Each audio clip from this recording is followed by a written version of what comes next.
So good afternoon. My name is KathleenSmith. It is my pleasure to introduce to you Jamieson Cochrane. Jamieson, you had RSVP'd for another event that I run, and you had also suggested a guest that you'd like to invite. And when I looked at the guest's email address, I realized, oh, that's a company email address. I know someone who works there. So when I was emailing back to you, I said, I know so-and-so who works at that company. And then you replied, oh, well, I used to work there too. That was a large toy manufacturer. And can you tell me what your position was there? Sure. I actually worked there in two spells. I worked initially as a production manager for the advertising and media production team. So we made our own commercials internally at that company. We had a creative team, and I managed all the projects. And that was my primary role. But as a secondary consideration, I started what I ironically called the fun committee. And I pulled people from various facets of the company and organized events and tried to enrich the employee experience of the company just as a sideline. It was something I decided to take on myself, and because I enjoy that. And when I left the company and I came back 6 or 7 months later, they invited me back in a role of culture ambassador. So rather than bring me back in my primary role, they decided to enhance the secondary role that I had created for myself. Oh, good for you. And that involved employee morale, employee advocacy, employee communications. It was sort of a grab bag of things that I created myself. I said, I feel like this is an opportunity for us to improve the employee experience or to improve employee understanding and engagement. And I would make a proposal, and then it was accepted. I worked closely with the leadership of that company on elements such as that. Very exciting. So the first time you were there, you say you were production manager in advertising and promotion, digital media and media. Are you an artist yourself? I'm not. My primary function was organizing and motivating and making sure that people were meeting deadlines, being the point person for all the other departments that used us as a resource, and also being the point person for all the external people that we would use for our productions. So I was more of an organizational force, but I liked to think of myself as, or some people would call me, the most creative organizer that they knew. So I wasn't core to my role, but I was there. I could provide input and the occasional idea that might get incorporated. Okay. Did you learn how to make videos? Yeah, I did a lot of scripting for mostly instructional videos. So how we would have a product and they would want a video explaining how to assemble it or how to use it. And so to me, that was a comfortable exercise in writing in my early days of writing material, because it was very clear cut and very instructional. So it felt like it was well within my purview of being an organizer, that I could explain step by step. And it didn't, I took some liberties with being creative within that, just having a little personality to try and make it a little more interesting. Fun, yeah. And what were some of the fun things that you organized the first time you were there? Like social activities, you mean? Like what did you come up with? I would organize, our two big tentpole events were the holiday party, which was for staff and a guest. And I tried to come up with really interesting places for that. Like we did the CN Tower a couple of times. We did a patio furniture showroom where the patio furniture remains there, but the guests can sit in whatever area they want. And then there's a big dance floor area. So that was a very unusual venue. And then we would have a summer party, which was outdoors. Toronto summers can be quite hot and sunny and pleasant. So you want to be outside as much as you can in the summer. And that was just for staff. So that was meant to be a bonding experience, a volleyball tournament, a barbecue, karaoke. It was always very much enjoyed. We would do that at the island or the CNE, someplace that gave us room to spread out a bit inside. Those are the two primary things. Ideal for summer. Lovely. And you must have had some success with your turnout then. Yeah, I would say the summer parties would have a turnout. Probably 90+% of our staff would come out and look forward to it. They had the day off work to attend that. Oh. The holiday party with guests was quite a large turnout as well. They became very popular events that people looked forward to and talked about for a long time. And I would hire a photographer as well, so that rather than have our staff have to work taking pictures, I would hire an external photographer so everyone could enjoy themselves. That's and a clever have lots idea. of memories. Yeah. Okay. How did you find that job in the first place? It's an interesting story. I was working in television and quite enjoying it. I worked at a television station for over a decade, and that's a very fun place to work also. My foremost goal when I want to work somewhere is it going to be fun? A third of my day is going to be half of my waking day, but a third of my full day is going to be at this place. It should be something enjoyable. And so I was walking through downtown Toronto and I passed an office building, very large windows, and there were lots of toys in the window, and it almost looked like a toy store. And I thought, what's this? Didn't make sense in the location it was at. And so I looked further and I saw the name, and I remembered it and looked it up later. And it happened there was a story in Toronto Life, which is a local magazine, and it was a profile of this company and its founders. And it really captivated me. So I started watching for job opportunities with this company. And then one day something came up that seemed to align with my experiences and my interests. And going from television production to advertising production, I thought it's not such a great leap. And as it happens, they were happy to have me, and I made the transition to this company after that. Congratulations. And you stayed there for quite a while.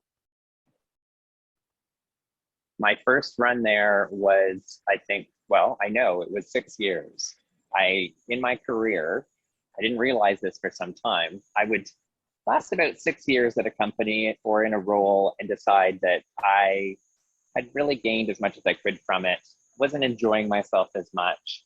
And so I would give my notice and I would just take a leap into the unknown, and I would just take time off. And sometimes it was a month, sometimes it was 6 months. And somebody from my network would come to me and say, are you still taking a sabbatical? Are you interested in this opportunity? And that's how I ended up finding a couple of different things in my travels that appealed to me and were my next step. And that's what happened. In this case, when I left that company, they approached me with that new role, and I came back again for that second run.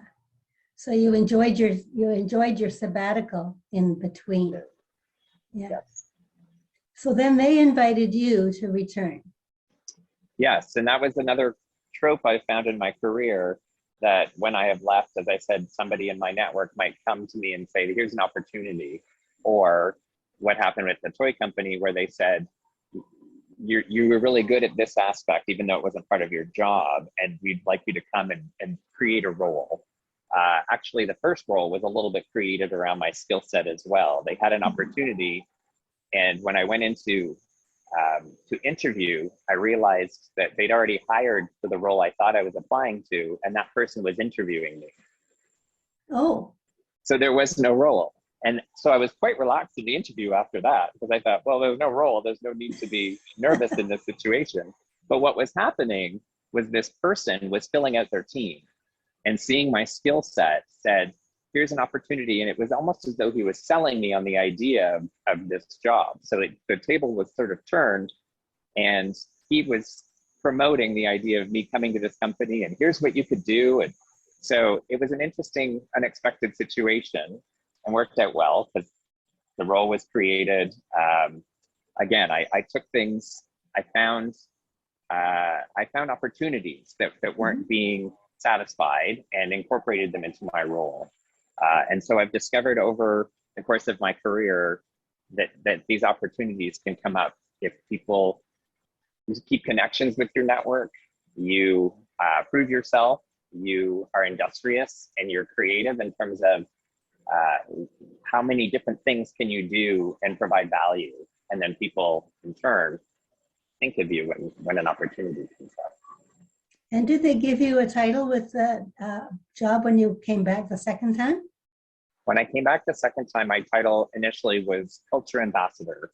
And at the time, I thought that's the silliest title I've ever heard, but I embraced it because of its silliness. And I thought I want to have a business card that says Culture Ambassador for a toy company that I can hand to somebody when I'm meeting them professionally or at a party.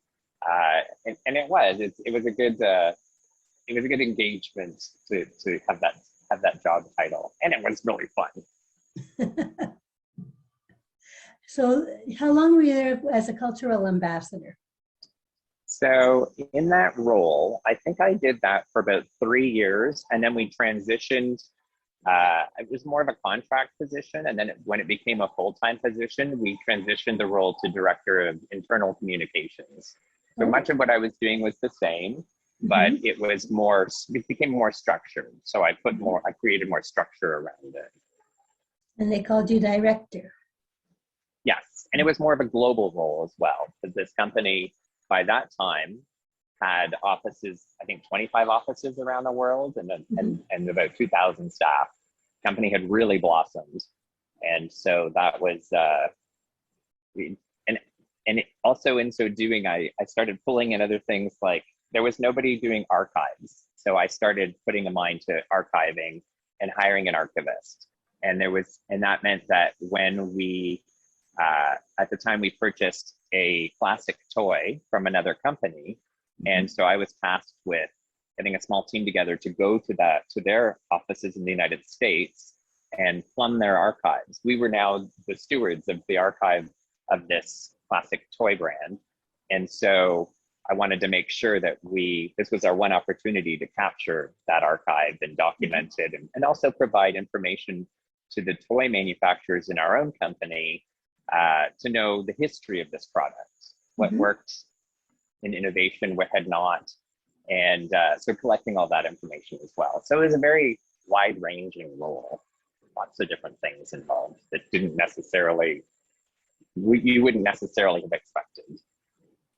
And so you were the director of communication. And how did you communicate internally? We had a few methods. This is going back a while now for me, so I have to plumb my own archive. We had an internal communication tool. I would communicate by email. Every year I created a colorful poster with lots of little icons, lots of little infographic icons that showed what had been accomplished the year before by all the teams, as well as what we were anticipating in the next year. Our core values were front and center. Our pillars of growth were on this chart. So people proudly put it up on their cubicle or in their office, and they could refer, it was there for them to remember what we're all striving to achieve together at the company. Neat. Yeah. And you designed that.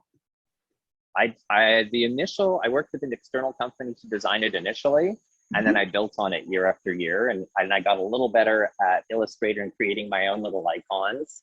I also would put together communications when the company moved or when an office moved. I would put together a little booklet explaining, here's what's available in this new neighborhood you're moving to, in addition to here's how the building works. And that was also used for new employees once we were established in the new location. So I had lots of little things like that, change management, and just sometimes it can be overwhelming when you're joining a new company. I created a glossary of acronyms because the company loved acronyms, but it can be quite a barrier as a new employee, not knowing what people are talking about. It's like a foreign language. So I put together a comprehensive glossary of all these acronyms that the different teams use. Sometimes a team would use the same acronym as another team, but it meant something completely different. Oh, great. Great. So eventually you decided you needed a change again. Mm-hmm. When I left that company, I was actually still quite happy, but somebody approached me, and a good friend of mine for many years had come to the company I'm at now, which I'm in the venue now, BATL, the BATL Axe Throwing, and said, would you like to join BATL? And at the time I said, no, I'm very happy where I am. I'm really enjoying what I'm doing. I'm working closely with our executive team. I get to travel a little bit to the different offices, and I get to, that little creative part of me, I get to really flex that. And so I'm quite happy where I am. Thanks for thinking of me. And then over time, he said, well, I'm going to put together a job description with you in mind, and you can review it. And I said, oh, I'm happy to review it and pass it to a friend if I think it applies to them. I was very dismissive. And then in my role at the previous company to this, I was seconded to an office in New York for 2 months and lived there.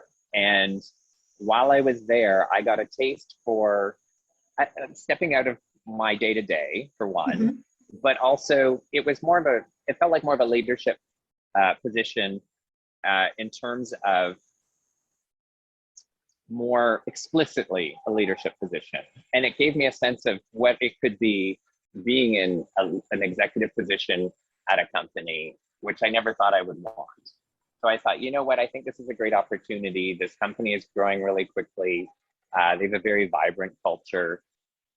I think this makes sense. Even though I'm happy where I am, mm-hmm. I think it makes sense to try this. And so I started the process of negotiating and understanding what the role would be. And it was another 5 months of back and forth talks and for them to be prepared for somebody to come in my role. So it was an interesting transition. Transition to BATL. To BATL, BATL Axe Throwing. And what is your role at BATL? What do they call you? So at BATL, I am Chief Talent and Culture Officer, and that encompasses pure play human resources, payroll, benefits, employee administration, keeping contracts and documents in order. But then the talent and the culture part of it, I created a performance review system. I created our core values. We had a sort of loose set, but it had never been codified. So that was my first task of building this groundwork of core values that I saw everything else building from that. And a big part of my job here is employee experience, employee motivation, development.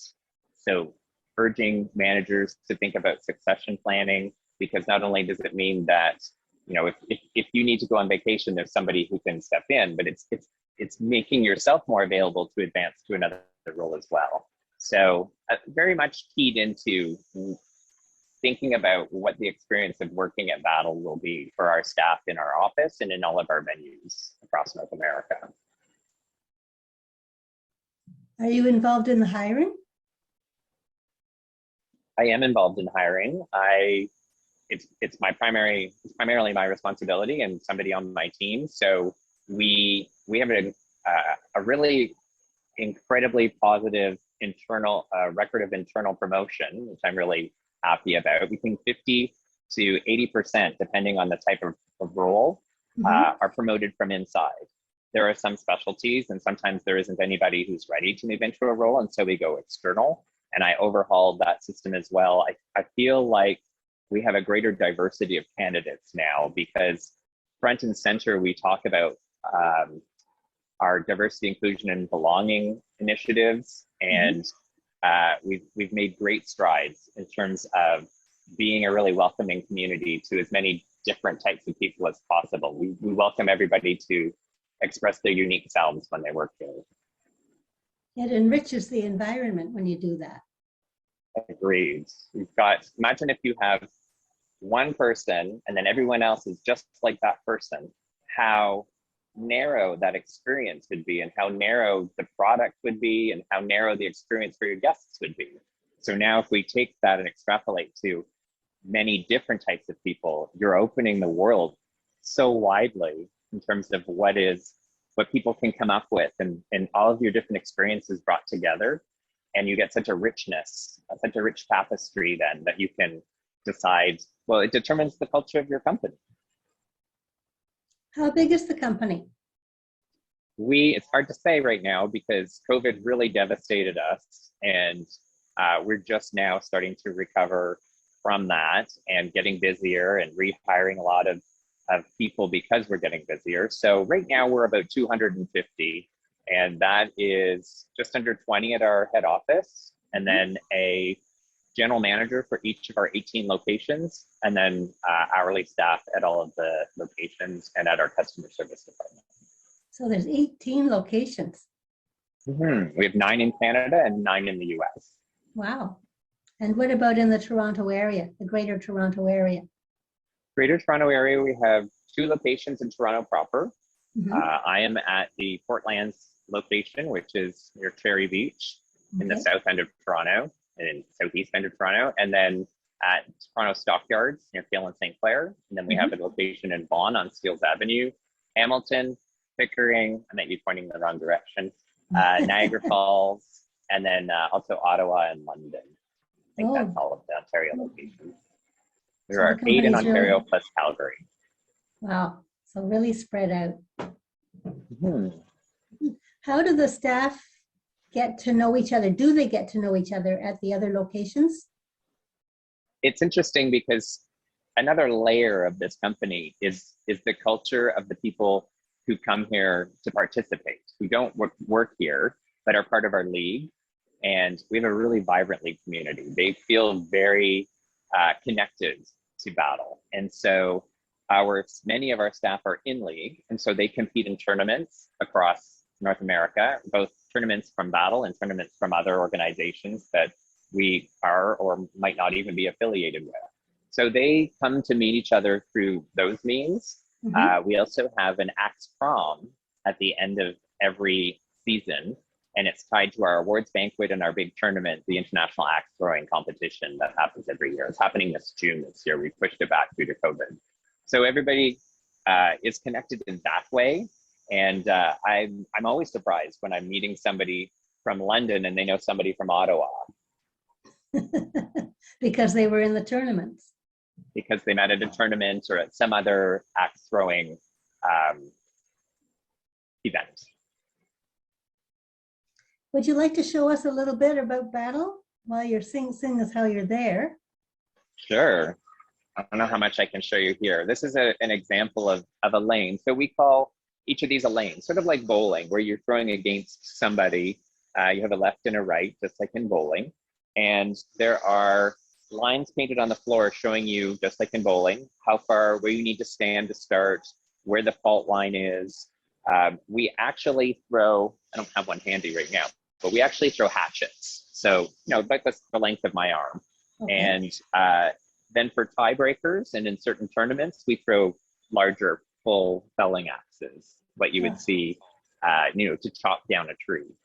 You wouldn't chop down a tree with a little hatchet. We have so many safety precautions. So a lot of people are concerned when they're thinking about axe throwing that it seems dangerous. And also the fact that we have a fully licensed bar, so they're concerned about people being drunk and throwing sharp objects. But I can assure people our number one foremost concern is safety. So we have many protocols that we've learned in our 15 years of existence in terms of distance and how to throw safely. You can't wear open-toed shoes, for example, in case you were to drop that on your foot or if it fell out of the target while you were standing there. And we monitor alcohol consumption very closely, just like you would at any other type of sporting facility where you're participating and you're consuming alcohol. We watch that very carefully. And all of our coaches are Smart Serve trained as well. Yeah. So you have coaches. What's the role of a coach? So a coach has a few different responsibilities in terms of explaining how to play, explaining all the safety rules, and also just being a really vibrant and exciting part of your experience at BATL. So we want to make sure that people leave here feeling like they were really, that they were engaged, that they had a really empowering time, that they stuck an axe in the target. And all of that comes from the coach. The coach is the personality of the event. Okay. And so people need to have some sort of expertise in order to come and enjoy themselves then, is that it? They don't. We teach them everything. So most people who walk through our doors have never done this before. Really? It's not, yeah, it's not really something that, you know, you learned in high school gym class, for example. So we work with the assumption that most people who come through our doors have never thrown an axe before.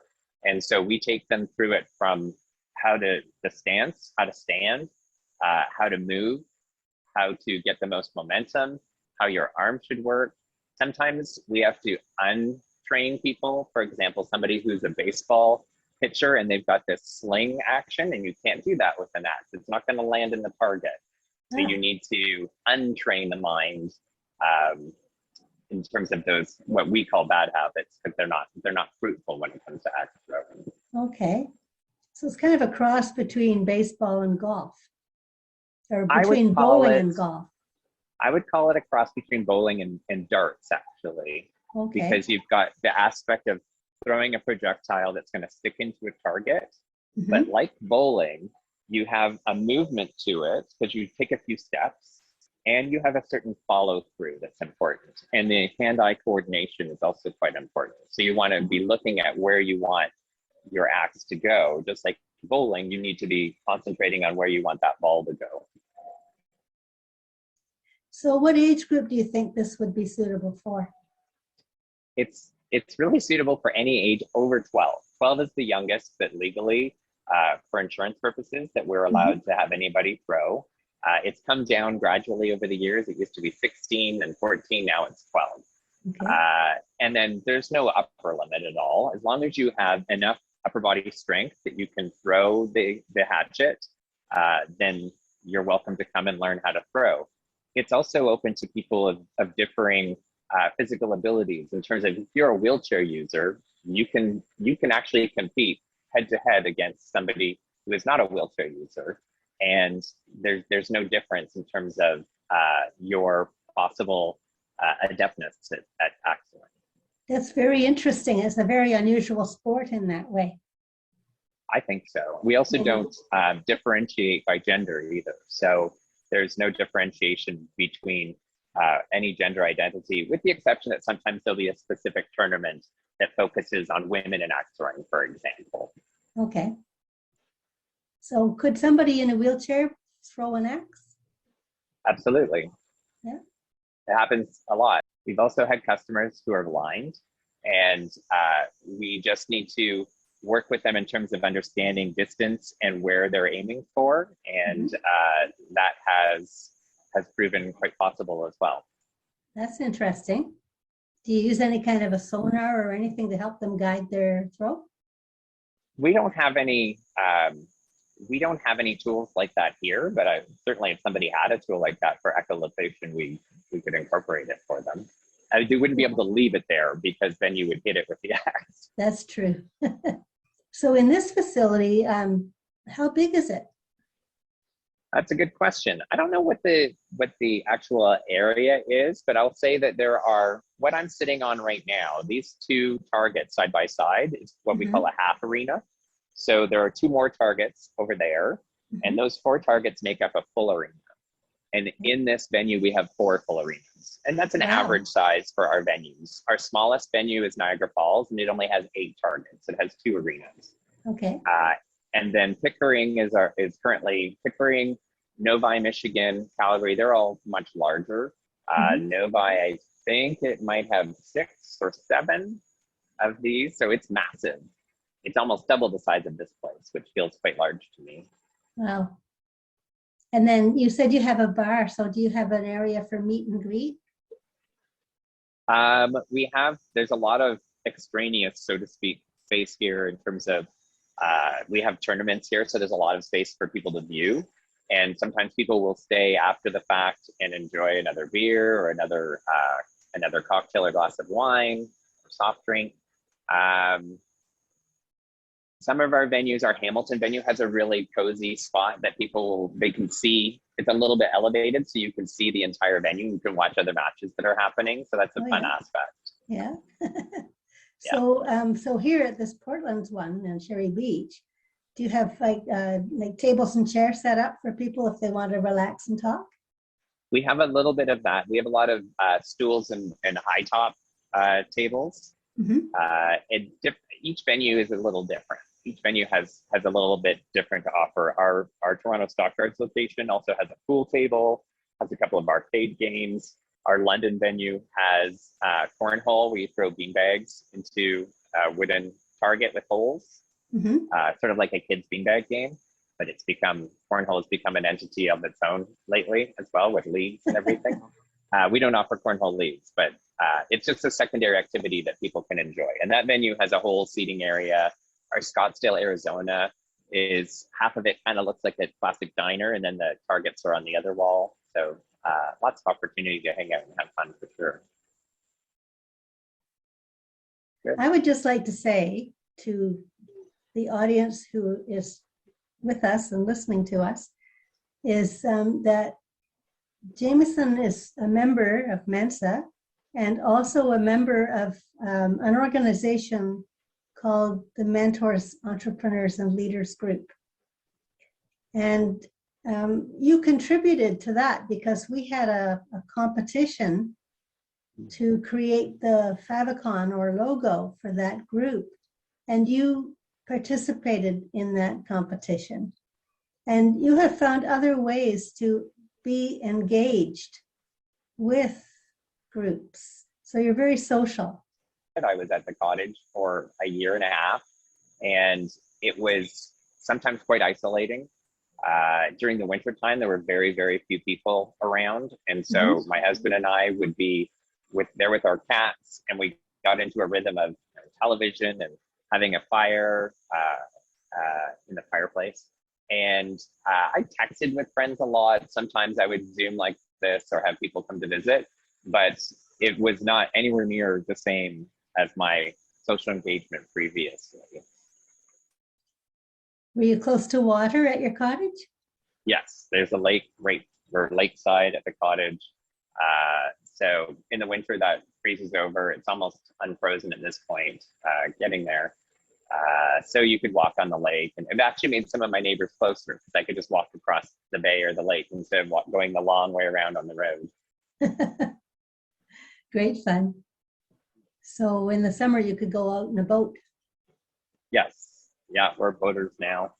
I'm learning to boat, and I'm learning to drive a car. I've never driven until the last 2 years. I've always had a learner's permit, and then just renewed it, but never bothered to learn. Living in downtown Toronto, it wasn't a necessity.